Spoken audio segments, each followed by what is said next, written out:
You're watching KOCO 5. Breaking news is happening now. Plain fear?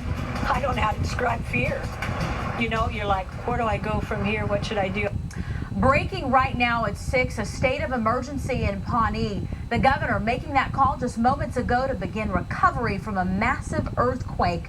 Good evening. Thanks for joining us at 6. I'm Mecca Rain. Brett is off tonight. So many of you still rattled by that massive quake. We can tell you the 5.6 quake struck right at 7:02 this morning. The metro was jolted awake.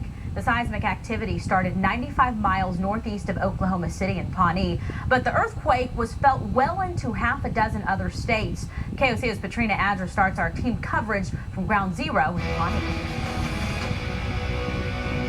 We found some of the most significant damage here in downtown Pawnee. Take a look. Crews are cleaning up. See these heavy bricks?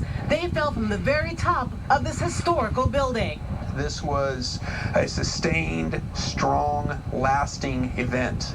It was an earthquake like no other. The 5.6 shaker rocking this tiny town of Pawnee, leaving a string of damage in its path. Right now we have 7 of the 25 buildings that are condemned until further notice. The Pawnee Nation of Oklahoma declaring a state of emergency. KOCO 5 obtaining these photos of damage to 7 of the nation's 25 buildings at the complex, now deemed dangerous. Very significant. I mean, you can definitely see major cracks inside the building where the facade of the building had separated from the floors and the walls here. And this woman says the latest quake created cracks in her porch and throughout her home.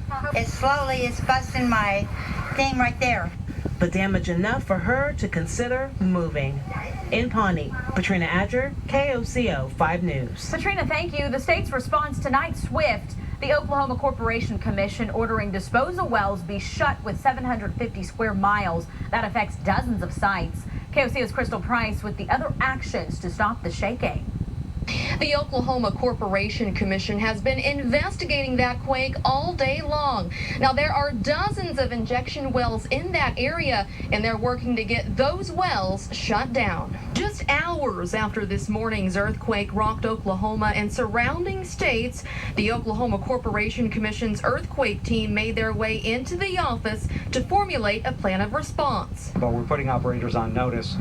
You need to shut in your wells. Matt Skinner, spokesperson for the Oklahoma Corporation Commission, says there are about 40 wells in the area, but not all of them are in the Arbuckle and not all of them are active. He says the plan is to shut down operations as safely as possible. So we don't want to make the situation worse by a sudden volume cutback. We've long been told you need to stage your cutbacks. Matt Skinner says as of now, no utilities or pipelines in the state have reported damage from this earthquake. Reporting at the Oklahoma Corporation Commission, Crystal Price, KOCO 5 News. Crystal, some good news there. Thank you. And pictures like this still flowing into our newsroom. One of the largest earthquakes to hit our state causing damage in Stillwater. And lawmakers are working to figure out what to do next. Senator James Lankford surveying the damage this afternoon with the mayor of Pawnee. KOCO's Kelsey Powell with more on what he has seen.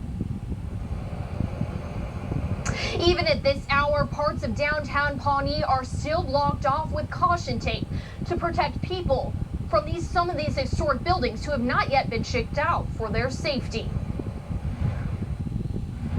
Senator James Lankford says it is up to the people of Oklahoma to help the community of Pawnee and the surrounding areas pick up after the earthquake. So I'm coming to get eyes on the ground and get a chance to see it, be able to offer my help, and so that the folks that are here know, even on Labor Day weekend, there's still folks that are trying to help. Lankford took the time to walk around historic downtown with his wife, observing the damage himself and talking with the mayor about what assistance the community needs. It's been miraculous, actually, in many ways, where you see some buildings that are historic buildings that are over 100 years old that had no damage. Lankford says the Oklahoma Corporation Commission is doing the right thing, taking action to halt energy operation, but he's not convinced this quake can be blamed solely on one action. It's not fracking. Really, the issue is the injection well. It's the produced water, putting it back underground and trying to store it. So fracking has nothing to do with it. It's the produced water that comes afterwards. That's the real issue. Langford says the next step is to bring engineers out here to examine these buildings for their safety. Reporting live in Pawnee, Kelsey Powell, KOCO 5 News. Okay, Kelsey, thank you. And we've got more on this earthquake when we come back. Stay with us.